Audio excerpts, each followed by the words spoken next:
into the top four. On the A whistle. bonus point win today would see them leapfrogging Tigers into third with 4 rounds to go. Underway then, thanks to Charlie Atkinson. Taken in by Slade. First touch for Ethan Roots, back last week after 2 months out. Step back. Thank you. Use it. Varney at the base for Exeter, former Gloucester man, of course. Let him go. Up goes Loader. Such was his challenge that Brown Bampo couldn't even get airborne. Yeah, okay, just play on. Tuima, one half of the Chiefs lock pairing today alongside Lewis Pearson. Interesting to see Rob Baxter leave out Andrea Zambonin and Japheth Jenkins. They've both played a lot of rugby, but they've both been very, very good. Ball falling for Fizzleout, lovely offload for Brown Bampo. Vincent's on the outside, and the Chiefs set off in trademark fashion. Gloucester looking around, wondering what on earth has happened in the opening minute here. Ross Vincent's happened. It's been a real issue for Gloucester all season, only behind Newcastle Red Bulls and conceding tries in the first 20 minutes. Again, it's Stephen Varney's collectible kicking has been outstanding this season, really clever from Brown Bampo. Usually you say stay square, but actually when you have that acceleration, he actually ran to the outside shoulder of the defender, committed him, and then was able to throw the pass. Usually you step off your right foot there, but he knew exactly what he was doing. He ran to a space where he knew the defender couldn't get to, committed him, and a little simple pass to Ross Vincent, an easy run in, and what a start for Chiefs, exactly what they would have talked about all week. Now that stops, else we will come back for a penalty or play advantage. It's going to sail just past the post by Henry Slade, but nevertheless, this is a decent return for 54 seconds work, Sam. Well, here's that kick battle that Oz was just talking about just before kick-off, how good Exeter are retaining kicks, and we've seen 2 go their way so far. 2 box kicks, 2 retained, superb bit of skill by Fizzleout as well. But aerial dominance is what's given them the upper hand in these early exchanges. Brown Bampo feeds it on to Ethan Roots. There'll be a lot of scrutiny on that. Chiefs back 3 with Riddle at fullback for the first time in a Prem game today. No doubt will be asked a few questions aerially, positionally, strategically. Barton gathers it up for Gloucester. Williams, Atkinson, Trenholm wearing 8 today. Atkinson to his namesake, and the inside ball is a good one for Loader. Loader just beginning to cruise through the gears. Quick ball for Williams, driven on by Freddie Thomas. Better this from Gloucester. Charlie Atkinson feeds inward. Lovely hold back for Seb Atkinson. Now a bit of extra gas and muscle from Will Joseph. It's a brilliant rip. Whether Chiefs managed to get the ball back, they didn't, but it was a great defensive effort as they scrambled across to the corner. Trenholm, 7 metres out. Physical defence here from Exeter, carried onwards by Fasogbon and friends. Williams, Llewellyn, bit of work to do here. He's got over and he's made it through. Good finish that from Max Llewellyn, and much more significantly, some sort of defiance from Gloucester after the concession of that early score. Agree, Matthew. That's really good response from Gloucester. Again, getting the width, really nice. Silky passing, good offloading. Again, their numbers at offloading have been very, very low, considering their quality last year. Something that they're definitely looking to improve on. And then it was just a case of trying to hold a little bit of possession. Teams down in the red zone just want to hold that possession, either pull a penalty from the opposition or find a mismatch or numbers. On this occasion, Max Llewellyn just had enough power to be able to get between 2 would-be defenders. He couldn't quite scrag him and got it down for an important response. And George Barton tucks Gloucester in front, leading by 7 points to 5. Not yet 5 minutes on the clock. That's the quickest score of the Cherry and White campaign. think Gloucester have missed this. You know, Max Llewellyn's size in that midfield. He was on the wing quite a lot last year, wasn't he? But then they brought him into the midfield, which is where he plays in national colours as well. But just gives that directness, that size, that go forward. Definitely helped him getting over the line in that circumstance just then. Excellent take from Arthur Clark on the restart. Long old caterpillar, Charlie Atkinson part of that as protection for Williams. That's gone forwards from Riddle.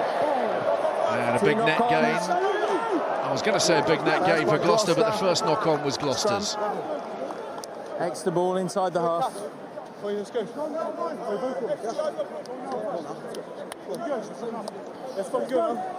What's your take on the Riddle selection, Brian? A lot of Chiefs fans, I think, are excited because that trio are full of running. What's your reading of it? And obviously, it's down to Woodburn's injury. Ordinarily, he's been the guy in that 15 jersey since Hodge has been out of favour and since he's moved back up north to Red Bull. So I suppose it's just about getting your best players on the field, isn't it? I'm not entirely sure about his positional sense. We're going to get a good understanding of that over the course of this 80 minutes. But with the firepower of the two wingers, Brown Bampo and Feiwa Boso, you just have to try and find a spot for Campbell Riddle, and it's 15 today.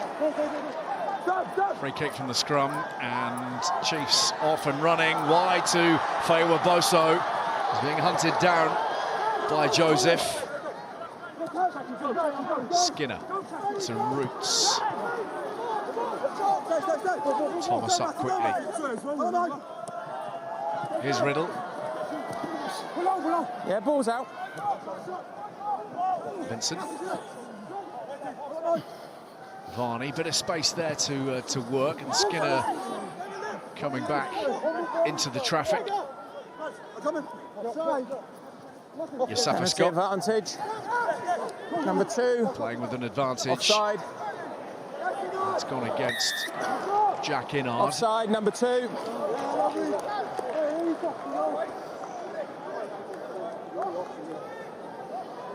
Henry. Sorry.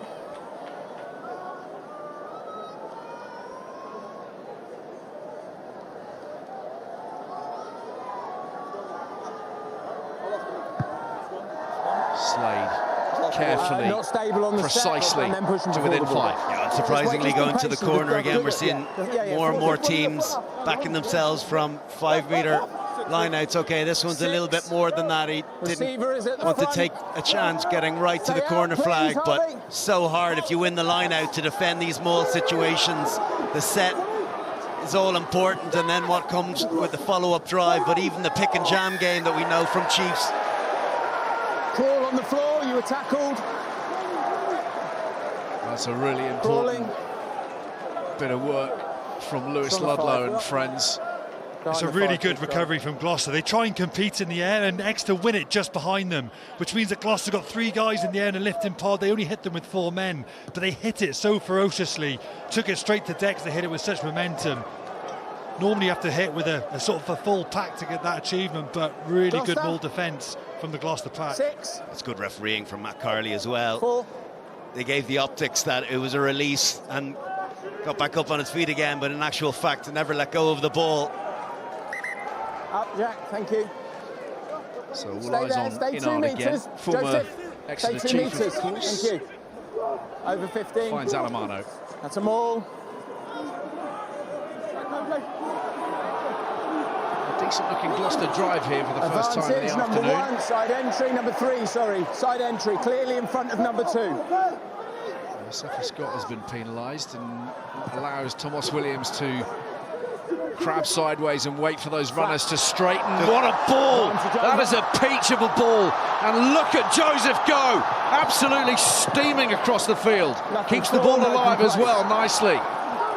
Gloucester with options here. Williams, inside ball from Clark.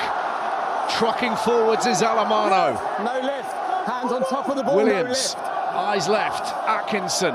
Ricardo Ruskin did well. Barton on hand to drive it to within a couple of metres now. That's fine. Hold. Alamano shut down effectively by Fizzleau to start with, but the heavy runners keep on coming. Rapava Ruskin lined up. Instead, it's to Llewellyn, who made it through beforehand. Clark. Cut down really early. Charlie Atkinson, wide ball picked off by Faye Boso. Joseph was doing his level best to keep that width, but Faye Boso knew exactly what he was doing. It was miles off the target as well. It was an easy pick for Faye Boso. He didn't even reach above his head, and Joseph, his reaction was all important to make sure that he scragged him. If he got away from him, that was dry time, I'm afraid. Use it! Taken in. Greg. Varney's box kick, and Faye Boso gathers. Once again, Joseph having to be alive in that 5-metre channel to all kinds of threats, aerial and otherwise. Ikitau, Riddle. Play on. Shoulder. Great to see Leon Ikitau No, back. stay back for. Only his 6th appearance in Chiefs colours. He's only here for 1 season. First game in 4 months, thanks to a shoulder operation. Tuima in the midfield, combining with his fellow lock Pearson. Skinner, Brown Bampo, and that's just time and a half too much.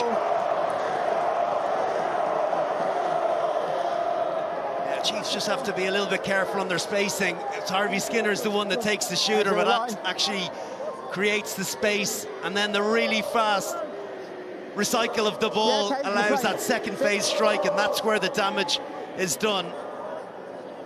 The big thing about this Gloucester team is their quality of pass is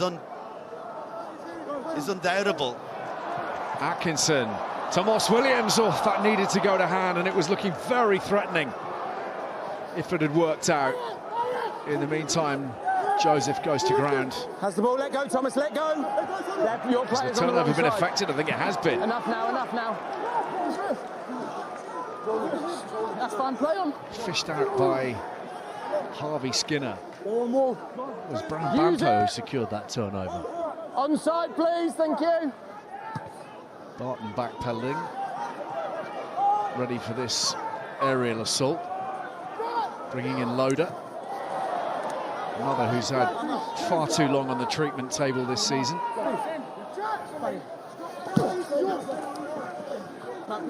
Yeah, I won't be in your way. Use it! Thomas. Tomas Williams, always the eye for a gap. Good pick-up from Trenom. Some thunderous tackling going in on that 22-metre line. Here's Ludlow. Charlie Atkinson, Gloucester keen to find the width. Seb Atkinson straightening a bit and heading towards the 22. To be careful here, there's no number to recycle. Did really well to react from one ruck to another. Nice tip on from Rapava Ruskin. Clark and Ludlow doing similarly. Dug in behind by Barton. Was inside. Gathered and hacked away by Varney. It's frenetic. It's good stuff from Gloucester, in fairness to them. We talked about their quality of being able to get good width. You have Charlie Atkinson, you have that man at 9 dictating play. He was looking to set up for a box kick, and you just sense that Exeter Chiefs just relax for a second, and that's when he's at his most dangerous. That's when he snipes, and as soon as someone stops coming off the defensive line, he eyes that up and he's go after it immediately. He doesn't need a second invitation. What's working really well for the Gloucester attack at the minute is the ball's off the floor. They're sort of wanting to keep that tempo in the attack, never dying with the ball and forming a ruck if they can. Just like Dupont does at France, trying to get the ball out of contact. They're popping off the floor when they make contact, and on their feet, they're getting rid of it, and it's just not allowing Exeter to set, and it's keeping up great tempo in the Gloucester attack. Yeah, it just feels a bit more like Gloucester from last season, doesn't it? I wonder if we're already beginning to see, very early days, that the impact of Chris Boyd on this outfit. He is here. Tomas Williams on the loop, looking to bring Ben Loader back against the grain, and Loader's still moving. Deep inside the 22. Gloucester dictating terms at the moment. Atkinson, Fazogbon, spilt. But offside has been called in by Sarah Cox on this near side touchline. Absolutely no surprise that they're offside there. It's because of what we were just saying. The tempo is absolutely rapid. You've got to credit the handling skills of Gloucester, but also the clear out the ball presentation. I bet Jamie downstairs is licking his lips at the prospect of Thomas Williams joining him next year is going to be a phenomenal acquisition to any Prem team he goes to, but this is exactly the sort of game that he wants. A little bit unstructured, he's so quick around those fringes. He's exploiting some lazy defenders. 6 metres, guys, so if they tapped, you'd be in trouble, all right? It's a beautiful set play as well, really nice, and I wonder, is that the mark of Chris Boyd? Beautiful setup, just manipulated the defence, went one way and then struck down the other. Beautiful loop again around with Tomas Williams getting around the corner. Something we haven't seen from them yet this year. All backwards. This is all a bit messy from Gloucester. Through the hands at the line out. Backwards twice. All travelling backwards for me. Freddie Thomas, big fend. Barton. Held by Tuima. Williams, Atkinson. Ludlow, a little isolated here. Ikitau driven off the ball. Williams quickly into position, taken on by Trenholm. Gloucester could do with some extra shirts arriving sooner rather than later. It's been played at breakneck pace, this game. And Williams is in a right old tussle with Skinner. Too much hands past the ball to push yourself back up. You must come back up on your own volition and back round. Matty Carney with the explanation. You're also grabbed at the 9. Chris Boyd watching on in the box, and I think he'd be very happy with the early signs from He is there. He is there. The glass is an interesting look, given the lighting. But he's already become a very influential presence over for the first spell, really, kind of 2 or 3 weeks. Yeah, we're looking at 5 metres per carry for both teams, which are huge numbers. Just shows how aggressive both teams are in attack. Leg fight. Clear instruction, number 4. Meters after carry are all important. We saw Trenholm carrying for an extra couple of meters there. He's been very, very good for them so far, and just eking out those extra yards, gets the defence on the back foot and just makes that next phase that little bit easier.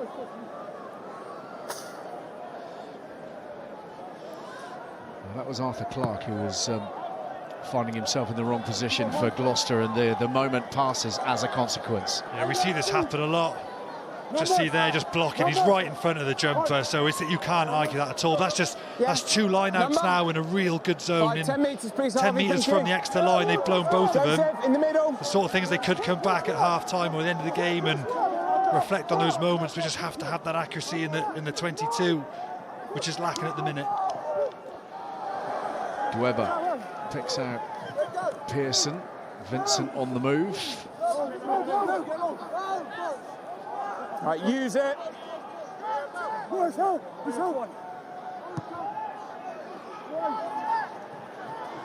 Joseph studies himself. Nothing clear, play on. Ball drops for Barton. Another excellent kick from Varney, really, really impressive. Gave his winger every opportunity to get up for it.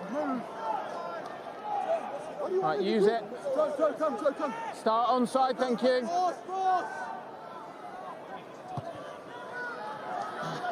Tomas Williams replying in kind. This time, Joseph does really well to get the hand up and slap it back. The ball falls in the midfield for Pearson. The whistle has been blown. Yeah, then you played it, so it's just open play. Just want to look at Favour Boso, and he might not win this ball clean, but he's so dominant in the air. So just got to look at how committed he is. Now, you obviously would love to get it clean, but just how he dominates the air, gets up, puts his body weight on Joseph. It's really good when he's in attack. And then Joseph is a good duel between them two. He gets him back. But it's who can dominate their body weight and their height and get in the air and get on top of that other player. Favour Boso has done it well in his last couple of examples. It's obviously easier when you're chasing your own kick, but really good battle between these boys in the air. Let's go up. Come on. Let's go. 9 tries in this Premiership campaign in which he's been sidelined for so much of it, of course, with hamstring trouble. Charlie Atkinson standing down the tighter blind side. It's going to force Varney to play over, but there's every likelihood they do come open to try and make sure that scrum half doesn't get into that defensive line, which they've done. Trenholm off the base. Atkinson to Atkinson, and here's Loader. Barreling straight through Brown Bampo, who is down and seemingly for the time being out. Medics quickly onto the field. That looked like a sickening blow.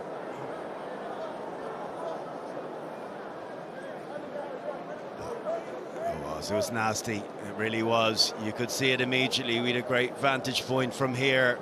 It was almost dead weight dropped as Loader ran directly back into him. He needed to step in off the touchline because the defensive system was coming across.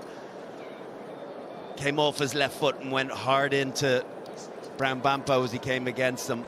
Oh, it's warm enough. Loader's a powerful man, but I'm 90% sure that, and it happens on pretty much every occasion, it would have been because his head would have been on the wrong side. When you get your head on the wrong side, you just get that clout. Put a bit more on to cover, and that's why you get more skin. Concussion or get knocked out. It's just a tackle tech issue, I think. There's no malice in there. Oh, where's that gone then? As you'd expect. Huh? Every care being taken over Paul Brown Bampo at the moment, and there will be one or two players out there, I suspect, who mightn't be that unhappy about the chance for a breather, because this game has been played at a fair old lick.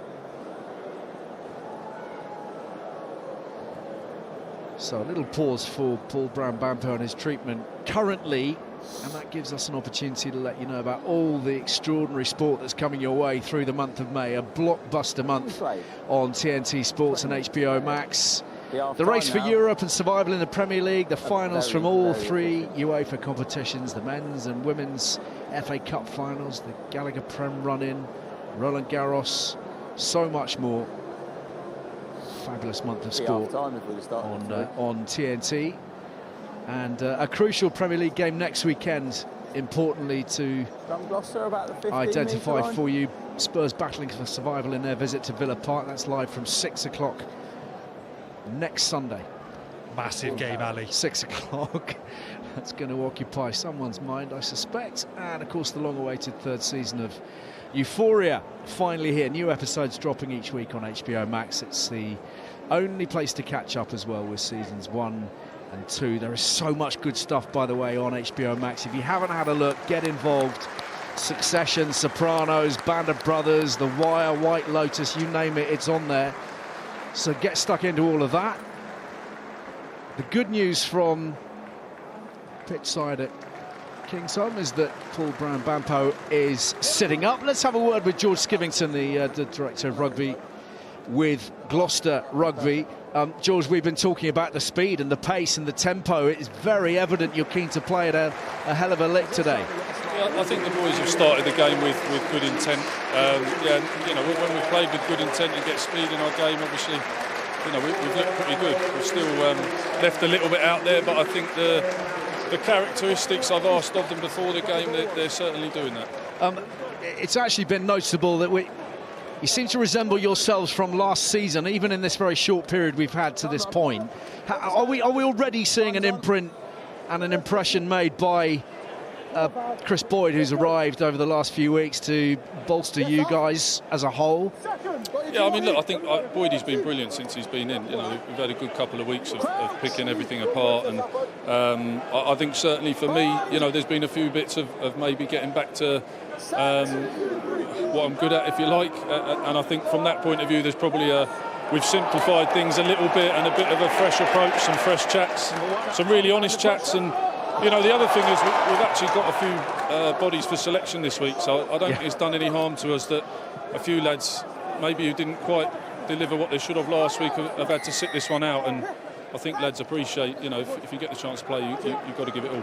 Yeah, no question. Your availability suddenly is now sitting in a much happier place, isn't it? You'll have been pleased that last scrum as well, George. Yeah, definitely. Again, I think, you know, set piece was something we took a lot of pride in. With the first to put our hands up. It's slipped away a little bit in recent times, so certainly something that we'll enjoy getting stuck back into.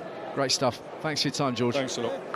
Number, do you know? So obvious, isn't it, Sam? They're trying to keep that ball alive as much as possible today. It's a really good point from George. He's absolutely right. I speak to a lot of coaches in the Prem, and you go into coaching the coach, and the higher up you go with your DOR, you end up talking to agents, you get heavy in recruitment, you're looking at academy pathways, you're not on the grass, and I probably think he's really enjoying just being back on the grass again with his lads. 15. Yeah, little doubt. Thomas Williams, Seb Atkinson, Loader, caught by Faye Waboso. Decent read from the chief swinger, but it's there for Williams again. Arthur Clark, Gloucester making all the running since that early setback of the Ross Vincent try. Great response. Williams sniping and hurtling over the try line. Well, he's been the catalyst. Make no mistake, missing over the last couple of weeks. He's too good to miss. Another excellent launch play from Gloucester. Really clever from them. They know what's going to trigger the Exeter defence, and as a result, they try and put in a play that's going to catch them out. Faywa Bosa reads it really well, but they don't panic and play another couple of phases. Use those runners around the corner as a decoy. Tomas Williams has players drawn onto those guys, and he opportunistically sees a space between the first and second defender. And again, we talked about his snipe earlier on. Close quarters to the line. He's very, very good at identifying where the space is, either for himself or anyone coming around the corner. On that occasion, it was him, and an important score to keep the pressure on. Barton denied by the post, but Gloucester certainly feeling happier about life now, Sam. Yeah, it's Pearson, number 5. You can see he's folding round now. His job as number 2 defender is to watch if 9's running, and he thinks that Thomas Williams is going to throw the pass, which he does. He has a look, he has a pump, which is why it's so important. As a running 9, your eyes are moving, the hands are moving, so the defence are looking for another ball carrier, but Pearson takes his eyes off him. He's too quick and gets through that gap. Use it. Yes. Use it. Look at that, 26 phases to 6 in the opposition 22. It just shows where all the play has been going on. Exeter need to just hold a bit of possession. That's a horrible pass from Ben Hammersley. First touch of the ball, having replaced Paul Brown-Bampo. He's left it hanging in the midfield. Gloucester swarming all over it, and the Chiefs have just about scrambled it back. Fizzelau. Right, leave it now, Gloucester. Onside. Exeter just feeling as if they could do with a little more structure, a platform to work off of some kind. That was touched in flight on the way upwards, taken in by Ludlow, and Gloucester back in possession. Atkinson, Loader, bounces through Hammersley, still shaking off Riddle. Loader's done brilliantly, and a fine offload. Llewellyn has Gloucester's third, his second, but he'll be first to seek out Ben Loader.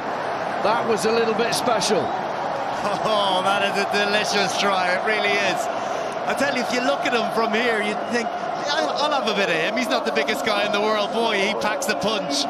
Look at this for a carry. First of all, it's a lovely whip pass. You think, okay, one-on-one tackle, there's one fend, there's a second, come on for more, and then manages to get the offload away as well. Absolutely sublime wing play, power, finesse, footwork, fight, stayed in it, and then gets the offload too. That had a bit of everything. No. That offload is so good, because he's on the way down. I remember thinking, oh no, yeah, that's a textbook offload. We see it, it goes to ground, because you lose momentum. I mean, he's great power through that first tackle. He gets his arm out, ball in his left hand, keeping his right arm free, importantly for any youngsters. But on the way down there, the dexterity and the balance, he gets it right in the basket for Llewellyn. It's an excellent play. Now look at that scoreline, 19 points to 5. Nothing to play for. I think you'll find there might be something. Really interesting to hear George Skivington on that particular topic this week as well. Just having absolutely no time for it. If you're a professional player, you get out there and you give a decent account of yourself. It's your reputation, your club's reputation, your fans. Use it. No excuses.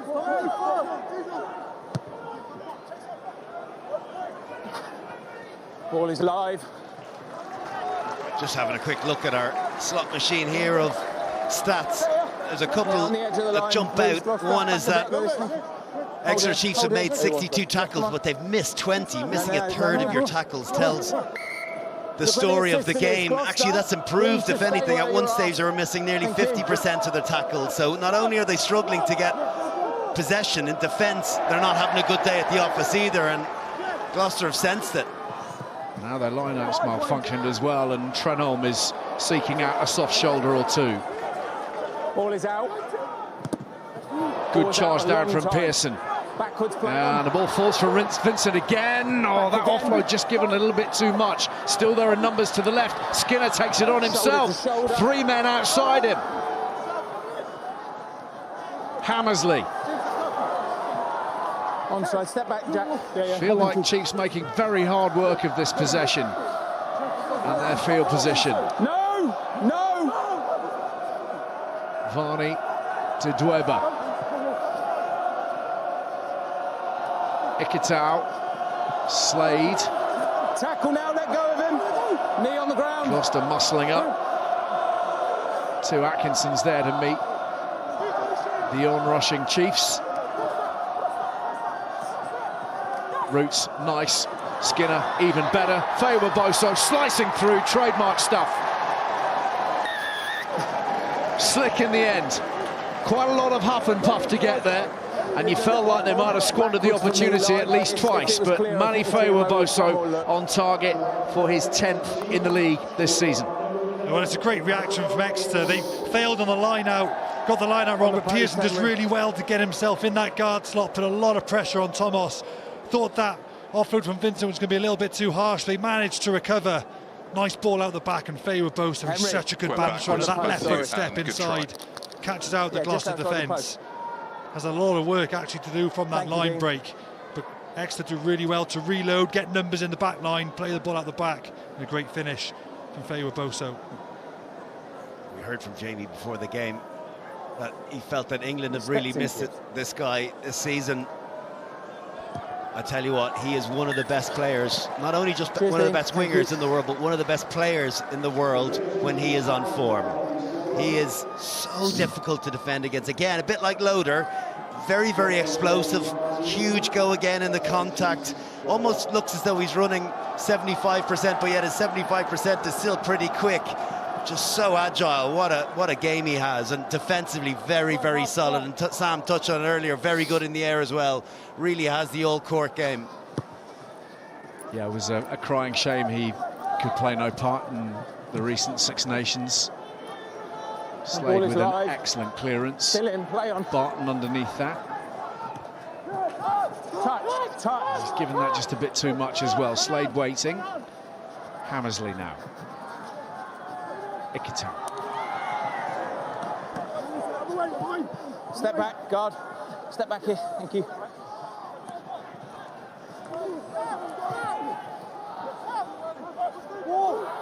That's Ikitau's first carry. It's mad that it's been 29 minutes and we just haven't seen him get into the game so far. Boso's got himself into the game, but Exeter's got to get some more of their X-Factor boys on the ball. Yeah, they've not had an awful lot of possession, have they? Riddle making ground here, clawed down by Atkinson. Varney leaves the ball behind him, he's knocked it on. Knock on, no. Knock on, you knocked it on first. Chiefs with just the 40% of possession to this point, and they just haven't quite found their rhythm and their flow. Look like you just knocked it on. Yeah, they're just not quite on it today, are they? Oh, it's a bit of friendly fire coming from who possesses the red boots. It's Roots, yeah, with the orange boots. Unfortunately, he's just trying to trap it in, making sure that the defence doesn't have an opportunity to come off the line, but he catches the ball as his half-back picks it up.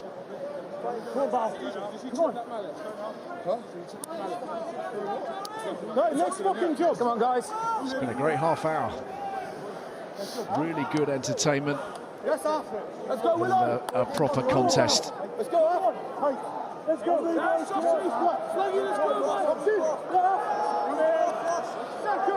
Trevor Woodman watching on at scrum time. He's off to Connacht next season. Bind. Weather's much like this over there.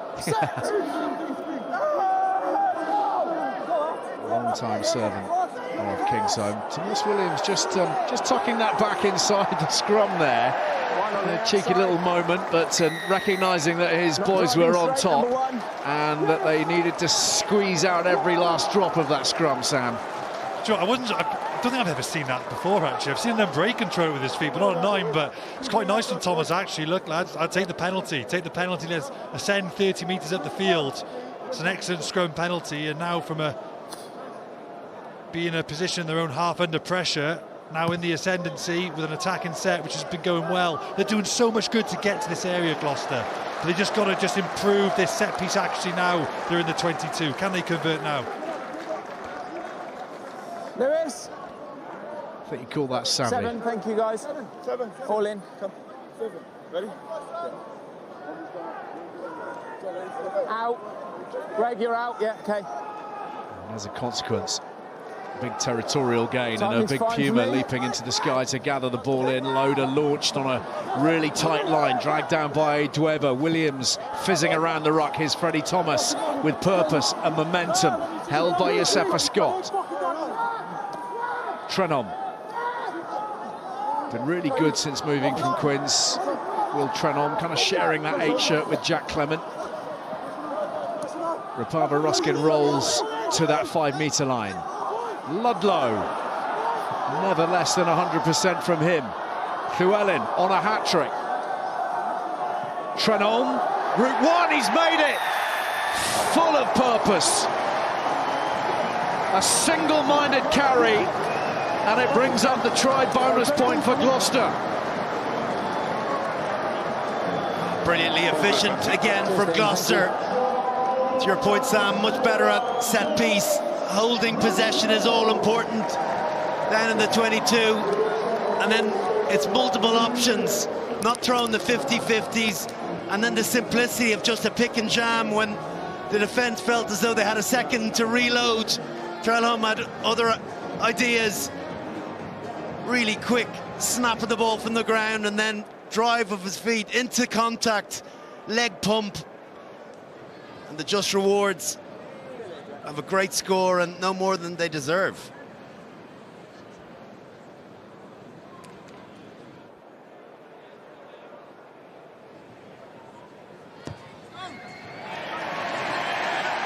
And Gloucester's dominance reasserted. First Prem try for Will Trenom.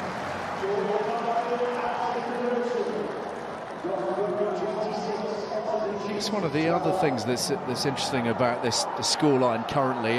Who knows how it will unfold over the next 50-odd minutes or so, but the concept of a resurgent Gloucester, or indeed any of the others at the bottom of the Gallagher PREM table, causing some trouble for those who might ordinarily have thought that their work was broadly done in terms of qualification. Well, you can be sure that teams like Sale, particularly up in Manchester after the shellacking they got against Sarries last week, will have something to say about the outcome of that top 4. Stay down, stay down, stay down, stay down, stay down. Just stay there. Trenom is hurt. Stay there. Sit down, sit down. He wasn't leaving a great deal to chance a moment ago with his carry, was he? Full beans, I think you'd call that, but hit very, very hard. And being urged to take his time to recover. Just looking at the other games that Gloucester have, we're back here in a couple of weeks' time to see them take on Sale, which doesn't have a huge amount riding on it, but their game away at Sarries will be interesting, the round after that. And if they do find themselves, albeit belatedly, they could stick a spanner in the works here or there. Yeah, you'd certainly anticipate that there'll be more of a challenge to teams coming here to Kingsholm. Obviously, big support, very loyal support, even through the troubles of this season. This place always packs itself out, always is loud, and you certainly think that those teams in the lower end of the table, less so Newcastle Red Bulls, it feels as though sides expect to go up there and get maximum points, but certainly with Quins and Gloucester and Sale, those 3 teams have the capacity to pick teams off when they play at home, when they go well. You just don't know what you're going to get from Quins on any given day. Sometimes they deliver outstanding performances, sometimes they don't really turn up, and I suppose the same could be said for both Sale and Gloucester as well. So yeah, it's far from a done deal. It's not just going to be the top 6 playing one another, taking points off each other. It's going to be some of the other sides getting involved too. How much tighter is 4, 5, 6 now compared to maybe 3 rounds ago? You know, it's really spicing up now, that race to 3rd and 4th. And you think Bath, boxing clever, you know, they're going to back themselves. They would have looked at the fixture list. they could put a second team, no disrespect, probably 2 of those players would start for Bath, perhaps if it was a final. They can sort of get a couple of losing bonus points, which is good, and they'll back themselves in the next few rounds to get that home semi-final. But that race to 3rd and 4th is really hotting up. But when I blew the whistle, Gloucester see this through. the ball was in the air, so it's where it was last played Peg from. back the Chiefs, give Saracens that much more of a sniff, keep it tasty for a good while yet, you'd think. Trenholm is back up and running. Second. Come on up. Same thing, back, same thing. Crouch! Bind! Not perfect place to be kicked directly off the scrum with a left-handed fly half in Charlie Atkinson, so you'd envisage there'll be at least a phase to truck it up and maybe go to Tomas Williams and his box kick game. I'm not going to say set until I see everyone's in control, okay? Get your feet up, please, because Heading out of the door at Kingsholm, and a handful of others coming in. Sam in Dowie Lake and Jack Morgan particularly, the 2 really seismic headline signings as far as Gloucester fans are concerned. Very exciting. I can guarantee they'll have a big impact. You know, 2 real tough, abrasive players. They'll give that nighness up front. Great skill set, great handling ability. But you know, both guys have been captain for Wales, and you know, they just scream quality. Dowie Lake's been injured a bit, but when he's fully fit, he's a handful. Here's Atkinson. Varney taking man and ball, having no choice really. Clark. pinned again by Gloucester players, slowing your own ball. Use it.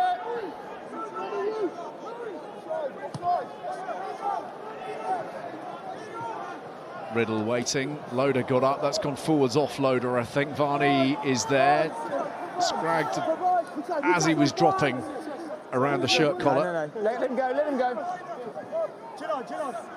Not now, Lewis, you went off your feet. Ludlow told to back off from that one. Yeah, there's your players there as well. That's the ball there. Yeah. I'm not touching that. Still deep in conversation, Lewis Ludlow. Disputing Matthew Carley's reading of it. Riddle and Loader in competition, taken by Roots. No, you're offside. Vincent fires it out. Yosefa Scott for Skinner and Slade now. Off the deck, picked up by Skinner. Gloucester over it, but not supporting their body weight. Dweber.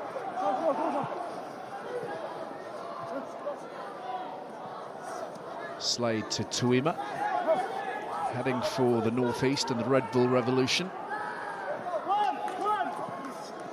Fewa-Boso. Ludlow again making a nuisance of himself. Here's Goodrick Clark. Hard going this for Exeter at the moment. Slade trying to prise open the door and whipping it wide to Ekita, who's then held by Llewellyn. Step back. Just on one side, one side.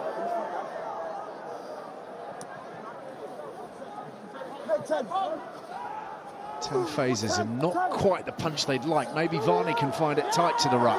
Let go, 12, let go. That's a turnover. Oh, referee Matthew Card's not giving Seb Atkinson any of it. Dweber next up, driven back by Fasogbon. Vincent. Some good defence this from Gloucester. Thorough commitment to the cause. There's another great body position. Gosh. Finally, they say, finally. That was one for the whole crowd. Trenholm's the guy that gets the plaudits, but I tell you what, it could easily have been Seb Atkinson. He gets himself in a great position. Was it Varney has a little snipe? He gets in, Varney is holding on to it. Oh, I think that's got to be given. I'm not surprised he's exasperated. You could argue maybe he's not fully holding all of his body weight, but I think it's marginal, considering how isolated Varney was and how quickly he did get in on him. I think that's favourable to the defence in that situation. What was good about that defensive set was at least every other ruck. Okay, yeah, time off, that's fine. There was an enormous amount of competition on the ball. It started with Max Llewellyn holding a Picatal for a 3 to 5 second tackle. It meant when they're coming back off a touchline, there's only one way obviously Exeter can go. Gloucester can really set well, compete heavy in every ruck, and it did feel like it was a matter of time. Freddie Thomas has a boot issue, which is the reason for this delay. I hope they're the right size, Cinderella. You take your time, Freddie, we're all good.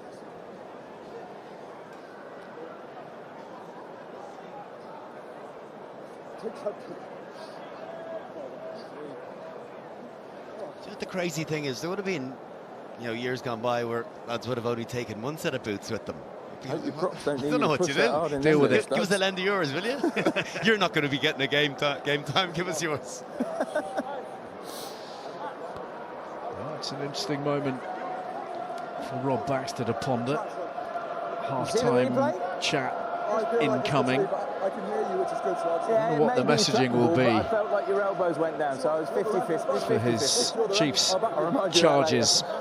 It's not quite in the bracket of a year ago, of course, but he won't be pleased with the scoreline as it stands.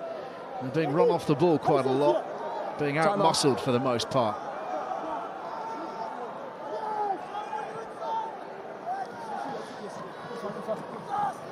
Atkinson to Llewellyn.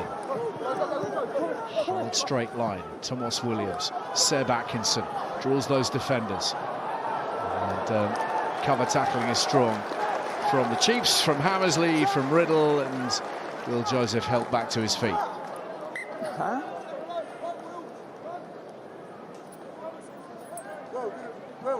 Harvey, HIA, you. Harvey Skinner's heading off for a head injury assessment. Matchday doctors asked for you to come off. Well, that must be triggered by the gum shield, the smart gum shields. Curious look from Skinner. There was a brave tackle against Max Llewellyn on that first phase. Then it was a really good first phase for Gloucester, which is why he just wanted them to stay in play on that second phase. They really would have had extra on the ropes to come back to the open side, and it looks like Max is coming off as well. Must have been a big collision between the two. Yeah, okay, hang on, let's just stop. Yeah, stop. So Llewellyn's also heading off. I think that must be an HIA similarly for this meeting on halfway. He gets clipped, doesn't he, Llewellyn? Just as he comes down to the ground. It could be his... Yeah, it's the kind of shin of Ikitau, isn't it, as he hits the deck. So a little bit of disruption for each side. Tom Cairns has come on for Chiefs, and he's occupying that space wide out on the left wing. So something of a reshuffle. Cairns obviously covering 9 under normal circumstances. Last minute of the half. Alamano, oh, that was deft. Roots went sailing on by. Fished out by Rapava Ruskin. Atkinson. Advantage over. Williams. Thank you. Loader. Thorley in behind him. He's the man who's come on for Llewellyn. No, White, get out! He's being pinned. Step back. Cheers, Pete. Clark. Atkinson, lovely offload. Freddie Thomas, new boots and all. Once more, Gloucester are close. Alamano dragged down a metre shy of it.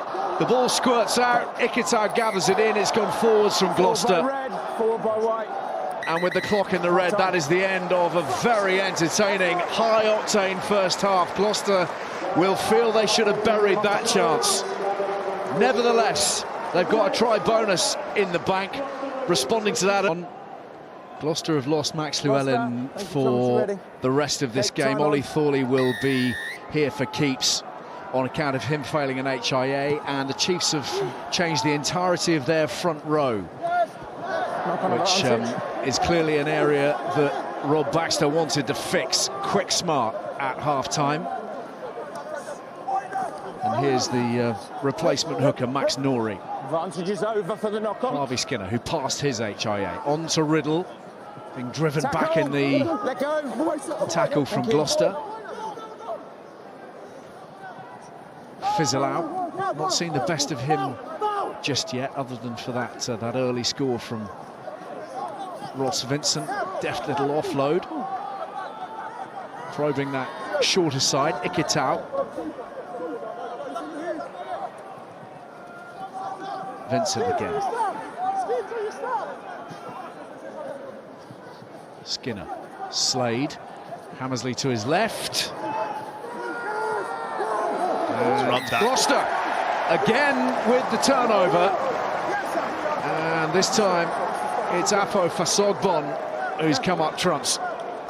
It's an excellent steal, really is. Wasn't the start that Gloucester would have been hoping for. Dropped the kickoff. Very, very sloppy. They just weren't dialed into it. And immediately put themselves under pressure. There's 5 or 6. in the pocket, it's exactly the role of the player in behind the pod. Gather that in case they miss the jump, and then multiple phases from Chiefs led to that all-important Fasogbon turnover, relieving pressure and giving themselves good launch opportunity. Small.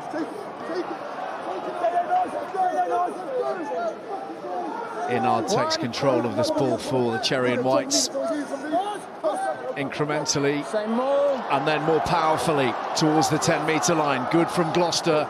Chiefs struggling to contain it. Atkinson running hard and straight to the line. Charlie Atkinson then whips it well wide to Loader.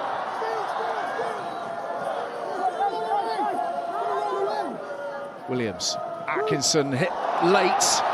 And Freddie Thomas feeds it on to Arthur Clark. And there's the offload that we'll see Thorley in. Gloucester starting the second half as they finish the first.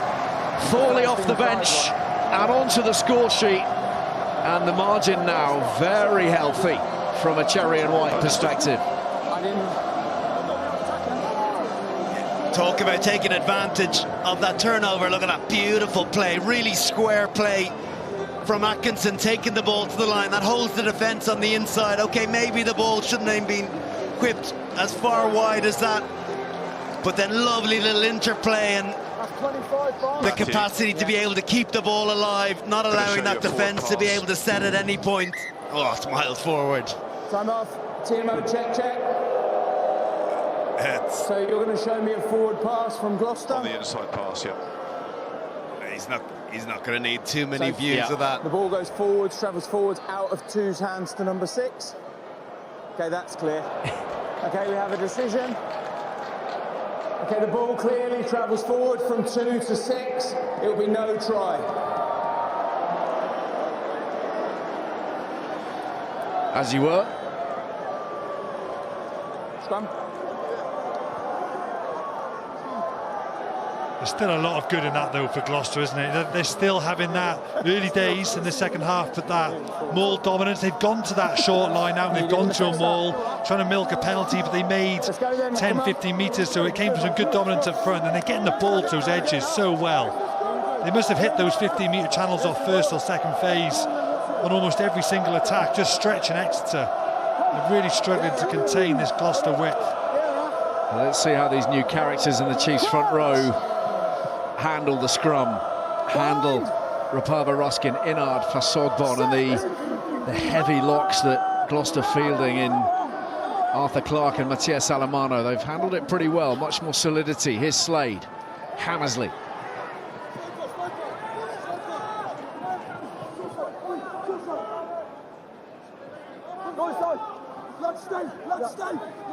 Fizzle out. Not held, play on. Carries the momentum forward effectively. Varney tried to get that away to Fewaboso. Backwards off Gloucester, and the stepping does for Charlie Atkinson. Ankles broken everywhere. Back comes Barton to do a fine job to claw him down, but the Chiefs on the march, and Fizzleau strides in.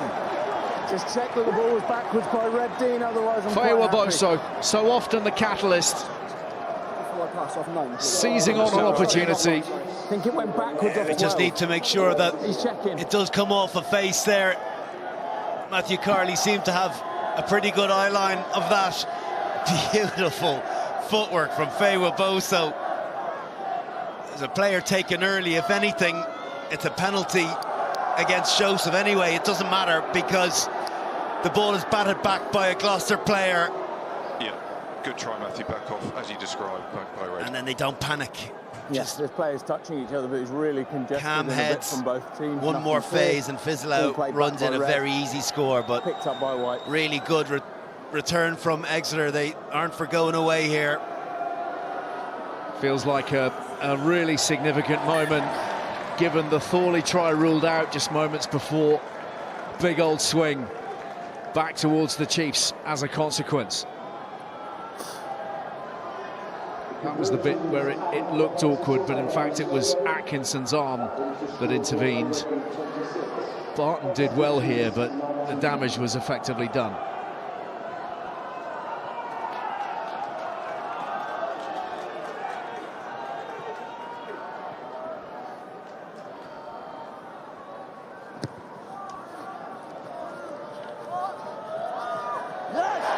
Brilliantly taken by Loader, who's setting off for the try line. He's a man possessed today.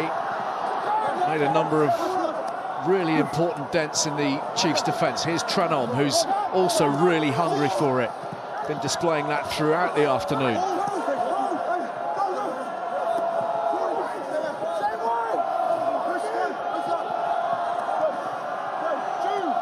Still they pile away in that 15-metre channel on the left-hand side. Rapava Ruskin drops the shoulder.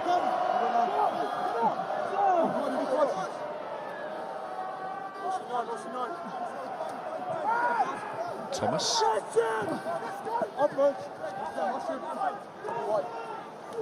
Clark. Marshalled by Russi Tuima. And the penalty goes Gloucester's way. Release and move away, please, 6. Gloucester. Kick it, goal. So decision time, yep. 3 preferred at this point. So while we wait for George Barton to line this up, let's have a word with Rob Baxter. Rob, I'm guessing you're particularly delighted with the Fizzle-House score that just drags you back right into contention. What were the key messages at half-time? We obviously isolated the defensive lapses, the missed tackles that were in the Chiefs' column at the break. The reality is we've just not turned up physically to the level of Gloucester have. You know, it looks to me like they've probably read the riot act all week about winning physical battles. They're winning those and we're not. It's as simple as that, and then the rest of the game is dependent on those things. When we get on top and start to get some hot ball, we look like we can score. But then when Gloucester get the ball, we are looking a little frail. Towards the end of the first half, I thought we started to just man up a little bit. But we've certainly got to take things up more than 1 or 2 notches if we're going to stay anywhere near competitive in this game, because at the moment it just looks all a little bit too easy for Gloucester. And the scrum was obviously a concern. A whole new front row deployed straight up at the start of the second half. Yeah, it's not like obviously laying it just at the front row's door. I think our pack kind of wobbled. You know, that's the truth. You know, a scrum isn't just about the front row. It's an 8-man responsibility. And as I said, you know, I think the levels where we've turned up and kind of lining each other up and working hard for each other is just not quite where we need it to be. There's various reasons for that, but you know, we've still got time. The one thing I said to the lads at half time, you know, we've got time to kind of front up here and make sure at least we show the best of ourselves for a half. Rob, they seem to be generating an awful lot of fast ball. What can you do to slow that down? Is it about the collision or committing more numbers to ruck? I think initially it's just got to be collision based. You know, we're kind of grabby and throwy rather than finishing tackles, and that's what we've got to aim individually to finish tackles. If we can start to get to that point where each tackle is finished roughly around the gain line, we can start to then get set. The next people can be more effective. But it's just become a hot ball after hot ball. There's a perfect example. We missed our first tackle, we're in behind now, we're back foot, and that's just happened way too often in this game. Thanks for your time, Rob, appreciate it. This is Barton for Gloucester. Game's quite broken at the moment. Step back. Barbara Ruskin content to ride those challenges in the first instance. Step back. Use it, taking in the half. And we're going back to the boots. Freddie Thomas looking to time his run here. Hammersley eyes to the heavens. And then somehow gets through the double challenge of Atkinson and Thomas. Advantage. Jimmy Roots driving on, but 2 and 1 offside, and 7 leaving his two hand of the in Gloucester throwing front ball. row infringing here. It's very, very frustrating. It's such an easy out for Chiefs. It is, you know, it's just lazy. Yes, it's intent and enthusiasm around wanting to get in and get those collisions, squeeze the pressure on Chiefs, but allowing them such easy access out of their own 22 to play then into the opposition half and create a great launch opportunity it's just such a killer. They are the most distinctive hands on the field. What do I need to do to get that out? So I feel like I've got that up early doors. Not long enough. 2 hands under the ball to lift. Max Norrie, first Premiership appearance for a year. Been deployed in the Prem Cup, but obviously in the absence of Jack Yendall, injured last week. Pressed into service. Skinner, Slade, and Ekatau wrestling onwards.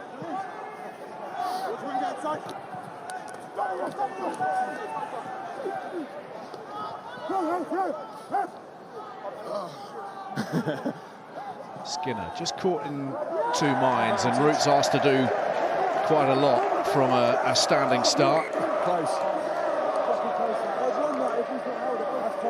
I think your knees are on his back.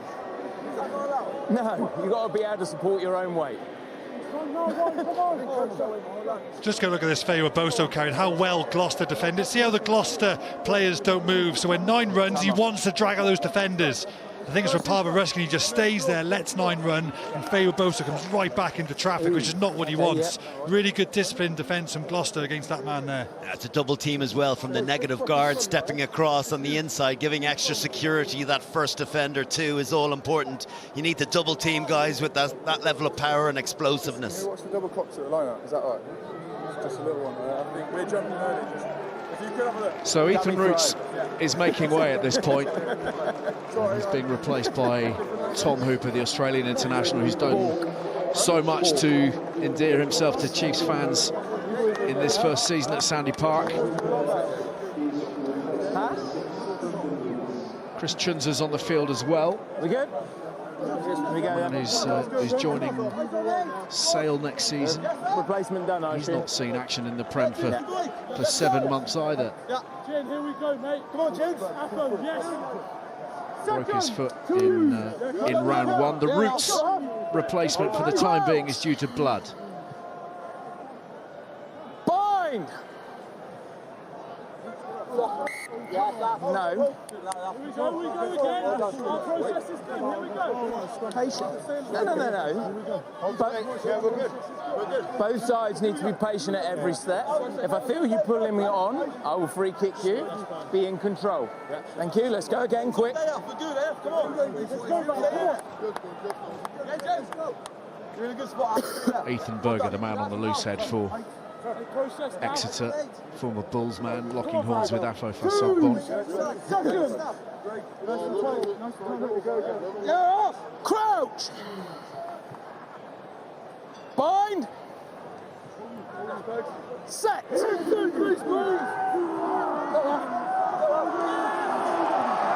once again, Gloucester with heavy pressure coming on. And the advantage being played. Atkinson throws the dummy. Ikitau's having none of that.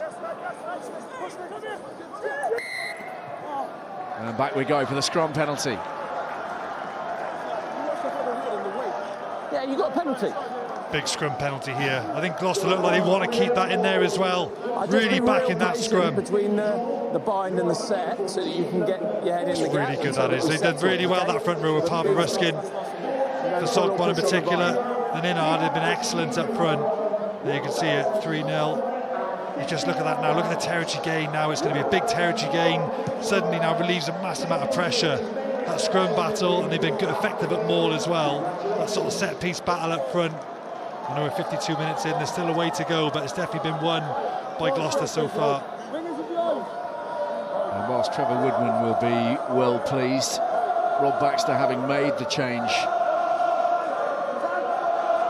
in that front row, all three of them will be a little concerned to see that outcome. Ball and through the mark.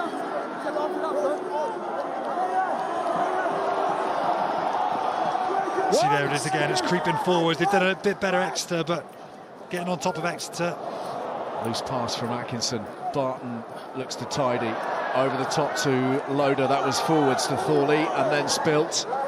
So Chiefs might be able to craft something here on the counter. Chunza. Knock on advantage. Use it. Stephen. Advantage over. Thorley almost in a tangle with Loader.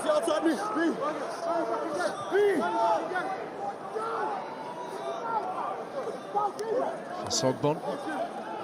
Jimmy Roots looking to get amongst it. Not now, you went off your feet. Use it. That ball is Yeah, it out doesn't for a look like long much. time. That one carry from Fosogbon to get to the 15 just gives Thomas Williams a little bit more breathing room, so he's not kicking down a 5-metre channel. Quite composed in their exit strategy so far, Gloucester.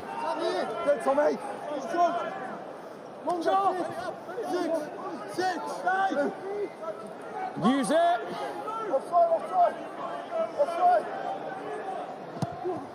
Which team is going to break first? Who's going to reclaim one of those box kicks? Barbosa did well to slap that down. Tuima carries it on. Taken through the middle by Berger. And Hooper arrives to assist with the clear out. Here it is for Vincent. Ikitau, Slades. Intercept by Loader. Look to slide that away. And once more Barton with work to do. Atkinson arrives to help. No. Knock on advantage. I just slipped, that's all. Okay. We'll keep playing, we'll have a look. Thomas Williams. 3 defenders all around him. Thorley one-on-one with Boso. Isolated, still with a knock-on advantage from before. And back to the other side of the field we go. Knock on, back over there. Pardon?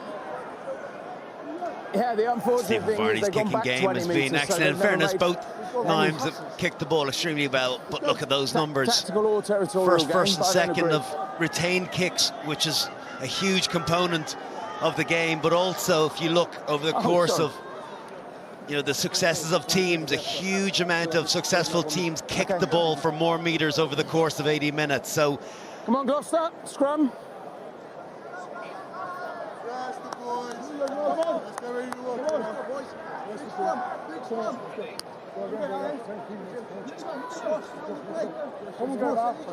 So let's bring in Jamie George, who's close to the action down there at Kingsholm on the side of the field. He's going to cast his expert eye over this scrum. I'm not sure how much of an expert I am, but I will cast an eye. Jamie, if you're not an expert, we're all in trouble. I don't know what I'm looking at, mate. I'm joking. No, it's been fascinating so far. I think what will be interesting to look at now is the foot movement of the Exeter front row. They need to dig in a little bit, keep their feet in the dirt. As soon as you lift your foot, that releases so much. This is a miss. There's something going on the far side between Val and Roots, which should be interesting. I'm sure there's a lot of chat going on. But yeah, like what the problem was for Exeter, especially in the first half, is there's too much foot movement. That meant that you can't put pressure on the opposition. And Rapava, Ruskin, and Afo are very, very strong in that regard. So that will be the message going in now. Okay, so we're going to keep an eye on the foot movement, particularly of Exeter, see if they've got that extra stability, which wasn't present in the first scrum with the new characters. Oh, now we've got further change happening. Goodrick Clark is coming back on for Berger. This is an absolute howler for a front row who's just sat down for 10 minutes. Said with feeling. So that's a head injury assessment that's been called out. So best laid plans and all. Back comes Goodrick Clark, who thought that maybe he was going to have 40 minutes resting up. Not so much. Okay, let's go. Let's go.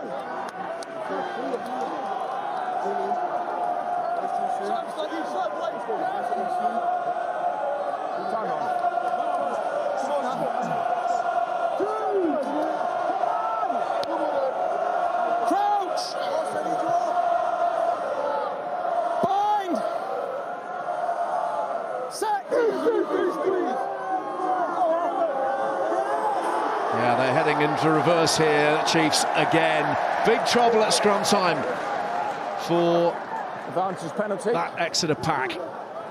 Atkinson feeds Barton. Looking to dig that in behind Hammersley, who reads it well.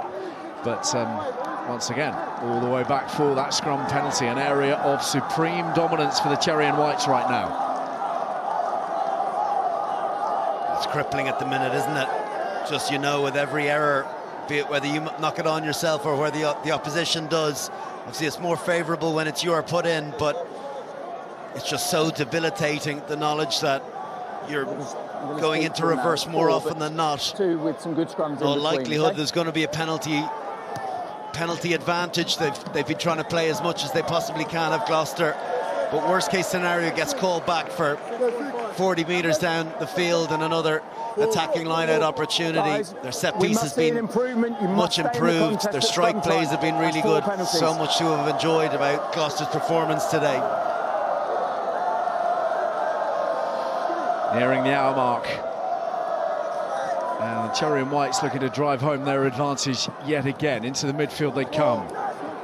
And through that initial challenge from Fizzolau, which looked pretty meaty, but still they're on the front foot here. And Williams picking across a beautiful pass over the top. Big scramble. Hooper comes up with it for Exeter. Let him go, let him go!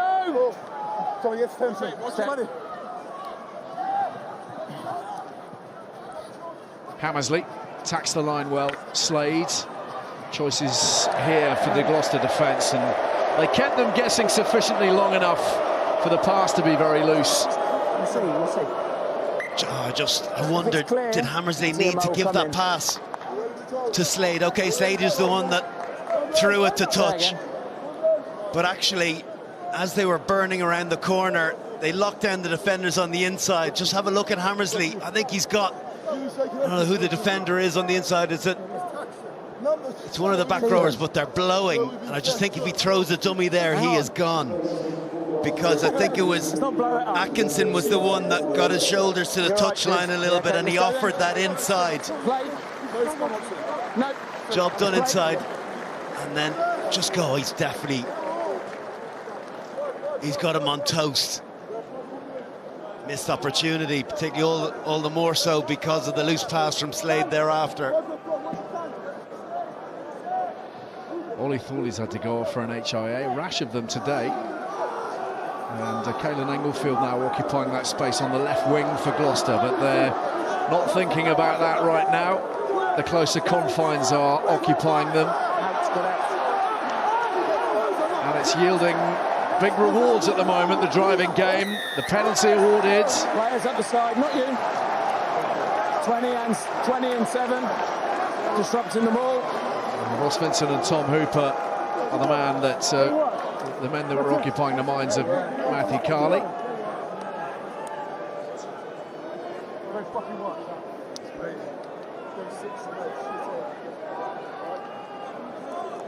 You know how many at the line out? Okay. How many? So, Austin Healy, Jamie George are on the edge of the pitch, very close to this line out. Yeah, it's a good idea to get Jamie's view of this. You'll get the pressure up, won't you, Jamie? I mean, defensively, what you're looking for in attack, what do you want? Obviously, win the ball. Well, defensively, like, off the back of a Moore penalty, Exeter probably will be looking to stay down here. That means they'll be more effective in terms of their Moore defence. Gloucester will know that. Hopefully, they'll be able to win easy ball. They've messed up the lineup. Simple as that. It's not as easy as it looks. I think they could probably stay for the scrum, though. But actually, like, in real terms, this is probably exactly what Gloucester wanted. Their scrum is so dominant. like a scrum in this area of the field, putting Exeter under pressure is probably exactly what they want. And we were just saying there on the side of the field, this next score is massive in this game. Yeah, they just missed the lift there, didn't they? Not quite see. Yeah, they got the call wrong. Someone didn't backlift Lewis Ludlow, so that is a hooker's nightmare. So if we get a real close-up here, if we turn the camera around and go really close and look at Fasogbon on his huge legs, why are they getting the advantage? I think like they're getting out of the blocks really well. Their engage is good. But what they're doing is staying in the scrum for longer than Exeter. So when I talk about foot movement, what Exeter are doing is feeling pressure and trying to get lower by moving their feet back. But what that does is release that pressure valve, and what Gloucester are doing is very good at the front. But these front rows have been on the field for a long time now, so it'll be impressive if they keep going. So we're not even going to see the scrum. Yeah, so that's the sort of thing that Exeter will revert to, is they'd risk a free kick. Thanks, guys. Good stuff. Shame neither the line-out nor the scrum actually came to a great deal, but, we try. We'll keep trying. Gloucester, in the meantime, are once again applying the heat inside that 22. And Fasogbon is trundling upwards and onwards, and with a penalty advantage in behind them. There's a medic on the field. We'll come back. It is a Gloucester penalty for offside. Yeah, well, it's just because there's a medic on the field. Thank you.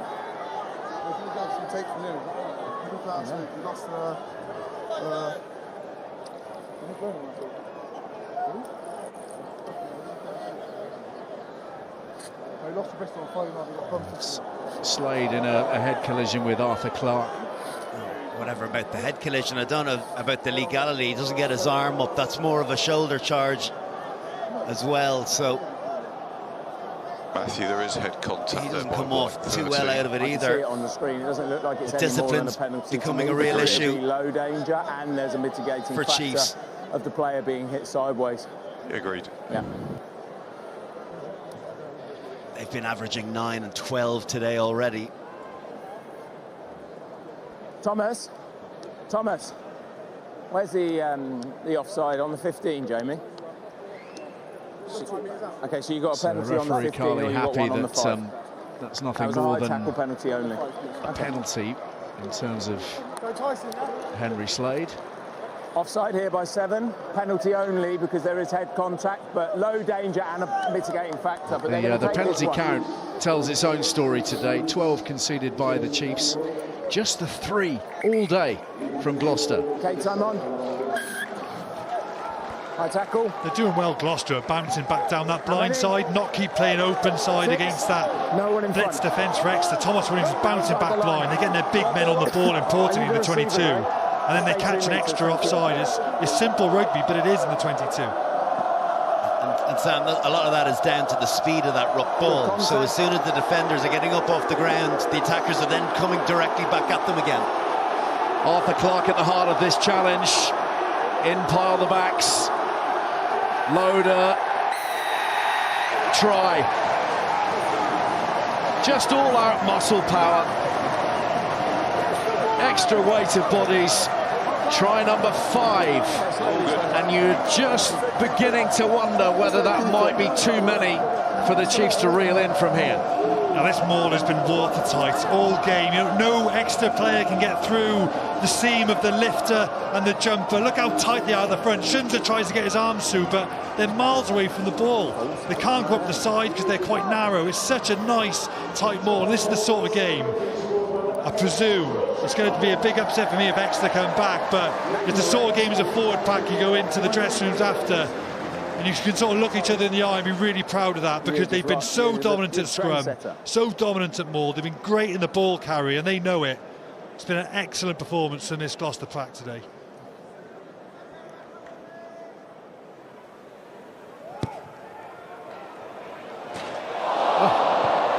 Not for the first time today. The post intervening.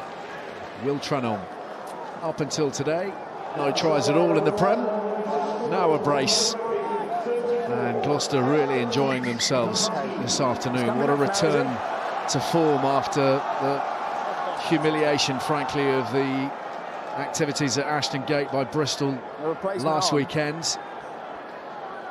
15 odd minutes to play. Exeter, as we keep reiterating in this six-way hunt for the 4 spots at the top of the Gallagher PREM.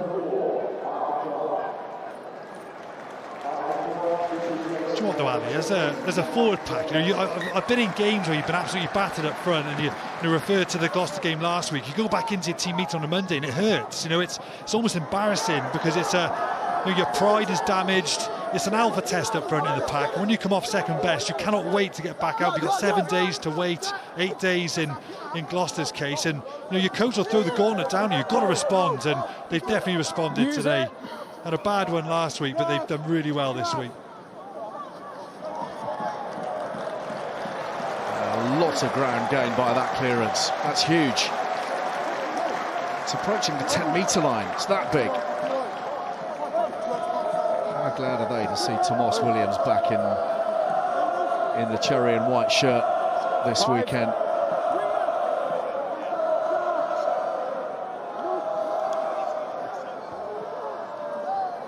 Up goes Chunza for Chiefs. Skinner to Slade, dummy run from Fizzelau. Riddle met well by Loader.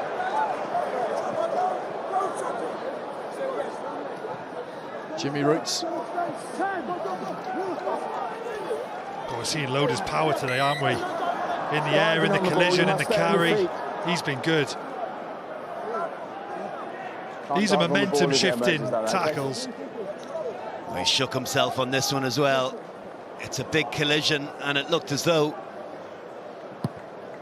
Riddle comes off worse. But actually, a lot of that energy went through Loader as well. Sometimes it's just a bit of a stinger, sometimes it's more. He's gingerly making his way out to the wing, hoping that the play doesn't feature out there anytime soon. Chunza, one-handed. Slade to Roots. Skinner to Riddle. Not been afforded a lot of space this afternoon, Campbell Riddle. They don't think Ollie Woodburn's hamstring injury is going to keep him out for too long, which is good news from a Devonian perspective. Here comes Tuima through the middle. Advantage, killing the ball, number 1. Penalty in behind them. And the ball in behind Skinner. Still looking. Still advantage, yeah. Bit of a dice roll here for Exeter. And Chunza trying to trample straight through Tomas Williams. His Roots. And they're heading towards a stricken man, so the whistle is blown.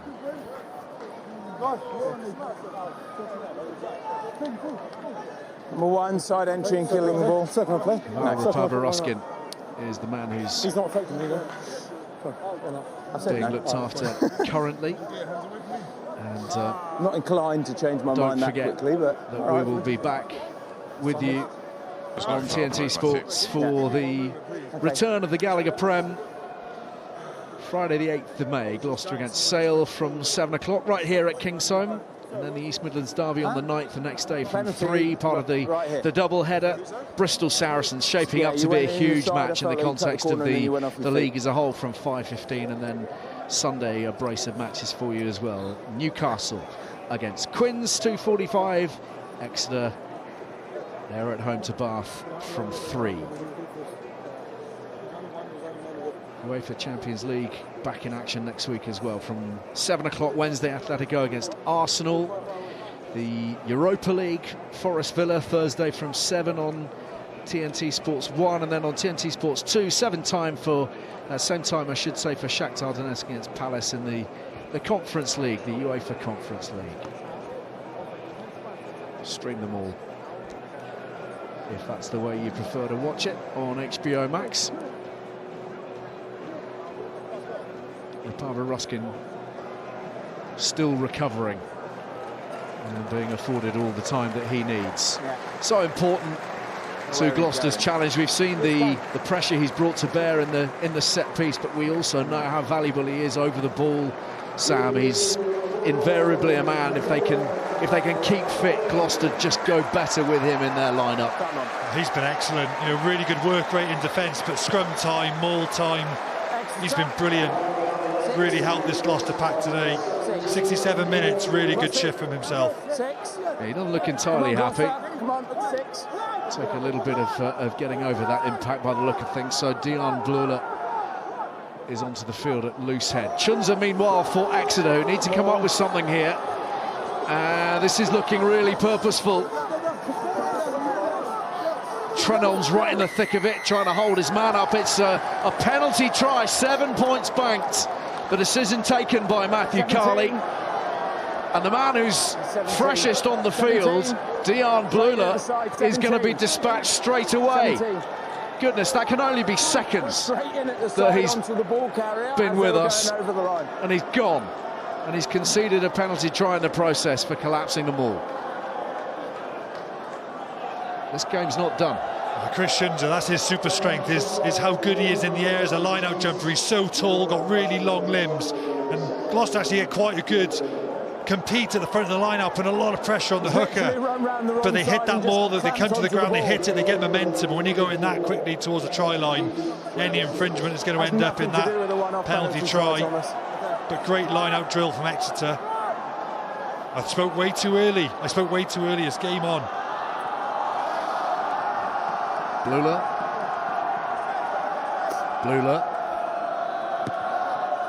Anyone? Specialist audience out there will understand that reference. I enjoyed that, I enjoyed it. Should have led with Atkinson. Slade for Exeter, beyond the 22. 10 minutes to play, and with a man advantage. A bonus point would take them level on points with Bristol in the table. Use it.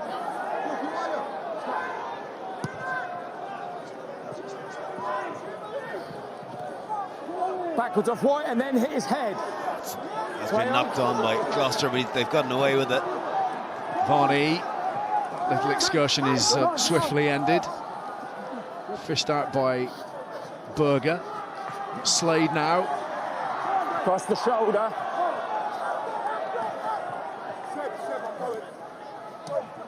Tuima. No, too many bodies. Thank you. Skinner. Faye Waboso. A little bit of space. Not too much. Doesn't need too much.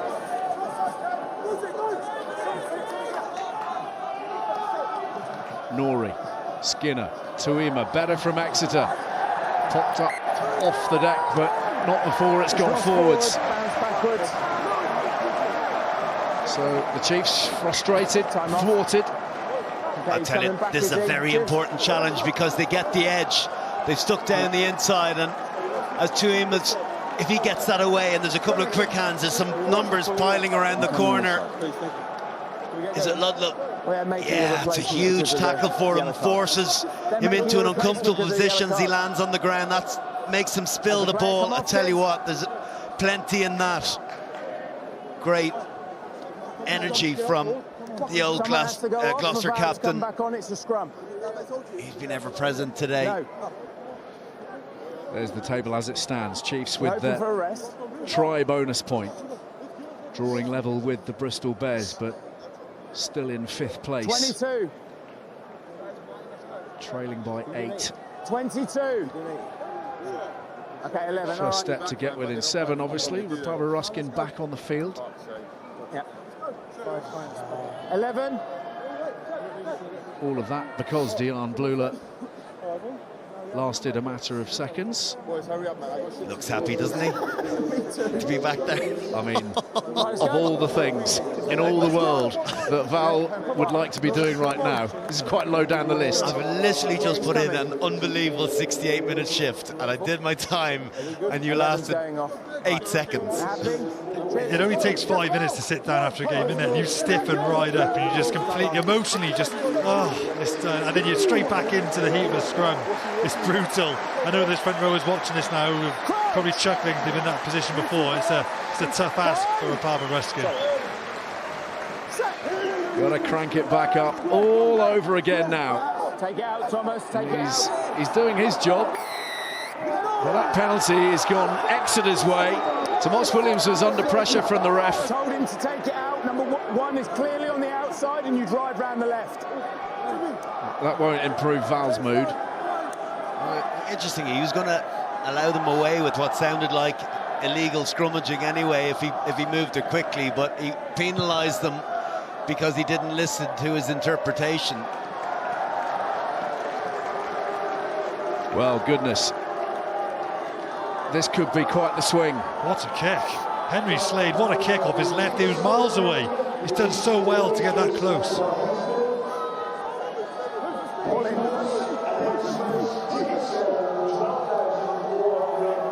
Chunza. Roots. Looking hungry for it. Riddle piles on in to help with the clear out. Norrie carries it up for Exeter. They need this badly. Hooper. Brought down low by Thomas. Varney. Slade.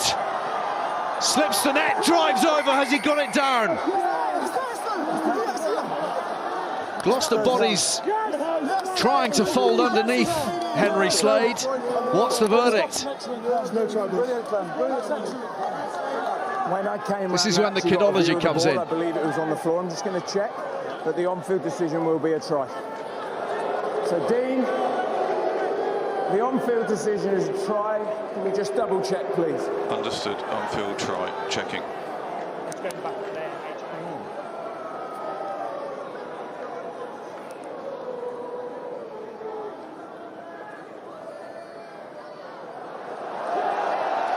Oh.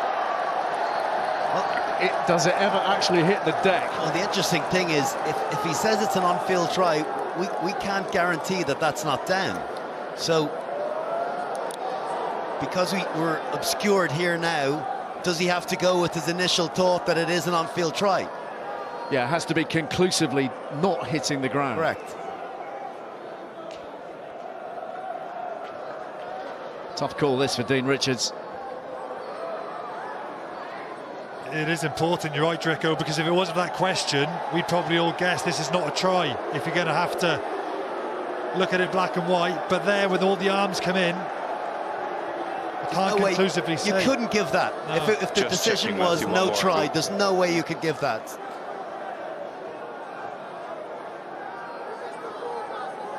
I'm not sure you're going to learn a whole lot more from that angle.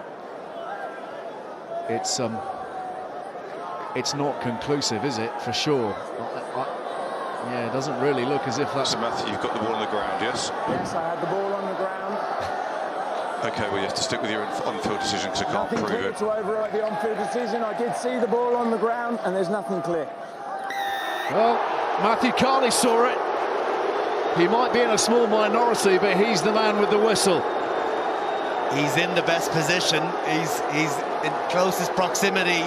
The only neutral that is within a metre or two of whether that ball went down or not, but I wonder if he had his time back, would he leave it open-ended? Because he said, I saw the ball on the ground, I wonder why you go to TMO if you're that confident. Oh, it's a big call. When you look at the game now, it's a massive call. The huge 7 minutes to come. Well, it's a cauldron now, a proper cauldron. Kingsholm are disgruntled. Slade blocking it all out, but pushing it. 3-point margin. 7 minutes to play. Gloucester down a man, and everything hanging on this right now. Henry Slade with the try, but not the conversion. Maybe the benefit of the doubt. But Matthew Carley was convinced he saw that ball over the whitewash. Trunom is off. Clements is with us for rather longer than he was on his first appearance. I'll find out. Time on. James Fencer and Danny Ite as well onto the field for Gloucester. Still battling away for the next 5 minutes with only 14.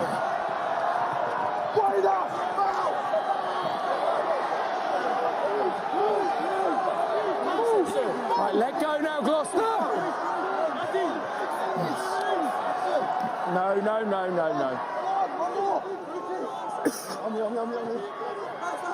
Use it. Varney. Really good chase from Riddle. Just about time, though, I think, with the challenge on Barton. Gloucester back in possession. All right, not now, not now. Use it.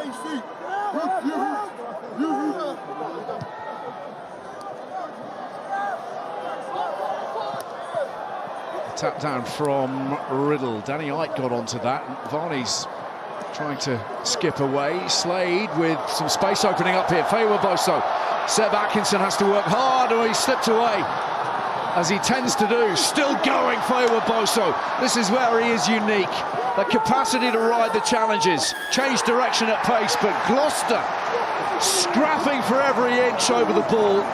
Charlie Atkinson has done enough, and they have the penalty. It's a brilliant break from deep inside their own territory, and you can just see the hunger from this Gloucester team. And brilliant from Atkinson. He's in the backfield, so he's in a great position to be able to come in and attack it just as the player falls at his feet. It gives them great access right into the ball. And they're just a beat off, aren't they?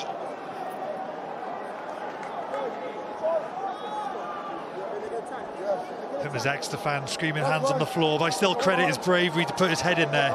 Really brave, and it's a hard jackal, that, because there's all the momentum is with the Exeter clear-out players, so they've got a 30-40 metre run up to him.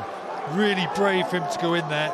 And they needed a momentum shifter like that just to change this game slightly. It's over 15. Ludlow at the tail for Gloucester. Into the last 5 minutes. Down by Red.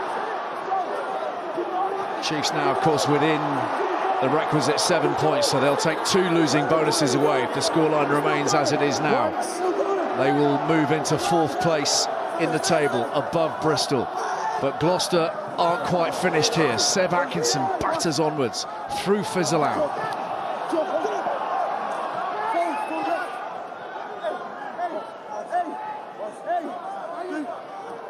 Rapaba Ruskin having to deal with Jimmy Roots. No 4, no 4, no, get out. You went off your feet. Watch it coming. Watch the kick. Watch the kick. Use it. Watch the kick. Ball is out, yeah. Williams sends this up for Thorley to chase. Boso in discussion with Hammersley and takes control. Calls for the mark. And then sets them off and running. Varney to Skinner. Now then, an overlap here. Swung wide. Riddle. 9, get out! 9, get out! Get out! Didn't need the long one, it just needed a chip and chase. Oh, it needed to be delicate. No, not from a free kick. Yeah, just having a look at the contenders for player of the match here. It looked very, very Gloucester heavy, considering there's only 3 points in it. But with how dominant the scrum has been, we have to have both loose and tight head props in there. Thomas Williams has run things extremely well. Boso's been outstanding in the metres that he's gained for his team. And Trelholm, who's been top quality today. So there are contenders for Gallagher player of the match. Time's up. On your, what you said with metres, 170 metres, Boso. Unbelievable. His line break ability has been phenomenal, and the Sogbon's rightly getting a big applause as he comes off. Monumental shift from himself. Don't see many front rowers playing this long these days, but he's been brilliant. Another big day in the office for the big man. They love him here already. Got a proper run of games this season, which has seen his development accelerate beyond all hope, really, at the start of the campaign. It says an awful lot as well that you've got Laulala on the bench, and yet they left him on for 77 minutes. You've got a 50-plus cap All Black sitting there waiting to do a job. The guy's played so well, just leave him on as long as we possibly can. There's Laulala. Play on. Chunza couldn't get a hold of it. Gloucester have got a hold of it. And they're working it now to the 10-metre line. 2.5 minutes to play. Still with 14, the Cherry and Whites. Fascinating, the psychology now of this game too. Gloucester been on the end of so many beatings this season. Chiefs have been winning games. Can they somehow find a way to get this done here, or can Gloucester close it out? Clement racing onto it, pops it off the deck. Barbara Ruskin to Atkinson, he wants territory. Hammersley with the control. Snared by Seb Atkinson, brilliant chase. Hammersley a little bit isolated. Sense the desperation down there from both sides. It's do or die time. Penalty Gloucester.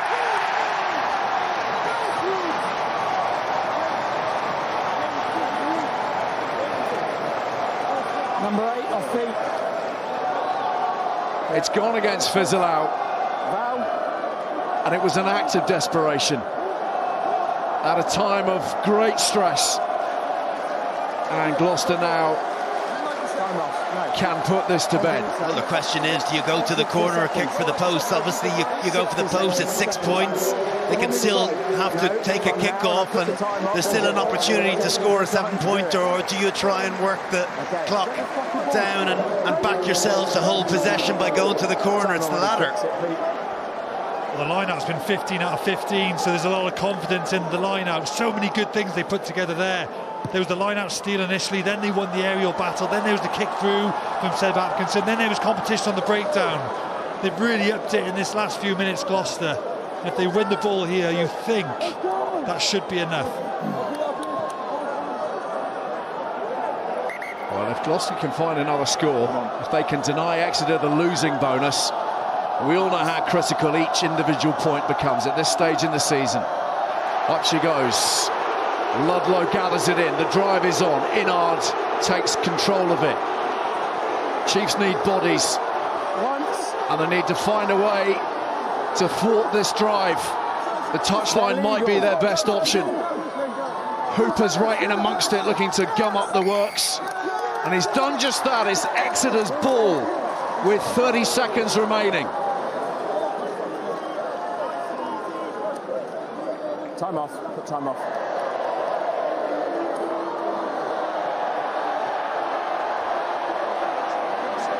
This is where the decision to kick to the corner still could be a good one, because what would you rather? Have Exeter have the ball 95 metres from your line with a 3-point advantage, or even if you kicked it, do you want to receive the ball with a 6-point advantage and you're only 20 metres from your line? And it could be quite risky, so still don't think it's a bad outcome for Gloucester.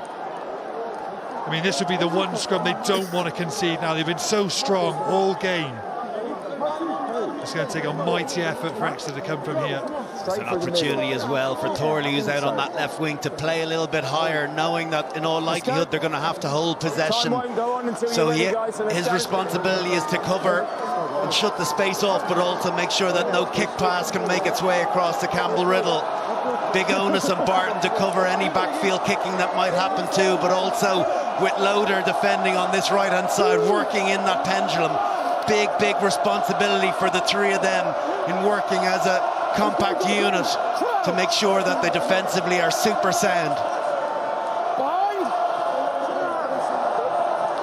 One more puff of the cheeks, presumably, for Valrapava Ruskin here. And the Chiefs have secured their ball. Thank you. Powering onwards is Ikitau. Needs a hold on to possession. Hooper to Skinner. Feiwa-Boso to Hammersley, and Riddle. Has he got the beating of Thorley? No. The ball is laid up. Varney has to drop on it and try and protect it as best he can. Thomas, don't do it. Got to find 75 odd metres here with the clock in the red. We've got a penalty advantage, that'll help them. Off feet. Gloucester off their feet at the ruck. Feiwa-Boso shut down once and inevitably needing a second time. Penalty advantage still. Roots, Skinner, Slade, full of belief still, and that blast on the whistle because of the injured player. And Matthew Carley wants to find out how this happened. You'd like to join him. Move away. Put your hands down. Move. Move. I'd like to review the actions. of Exeter, number 6, please.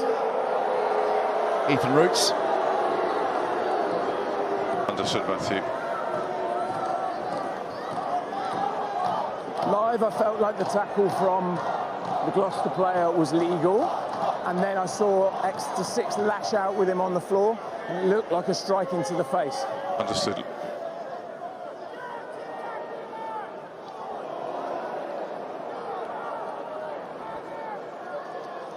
Here comes the best angle, Matthew, I think. It's immediately post-tackle, isn't it? There's a wrap there. At worst, it looks legal to me. At worst, they're potentially a knee touching the ground, but penalty only at maximum. And then I would like to see the reaction from Exeter, the angle number 6, please. Matthew, by you. I think we need a closer there. Correct. See if the elbow touches the face. He could not be closer. The referee's running past it. So whether it's a closed fist to the face. Okay, here comes the wide angle, Matthew. This is the only one we've got that's got it. I think Matthew Carley had the best view of this. In real time, he saw what he saw. Look at the proximity to the incident. Look, and he glances at it. He's seen that closer than anybody. We've only got this one angle. He pushes him, strikes him into the face, but we had it open hand. So I'm going to give him a 20-minute red card, and that'll be the end of the game. Well, Ethan Roots has brought this contest to a close with a 20-minute red.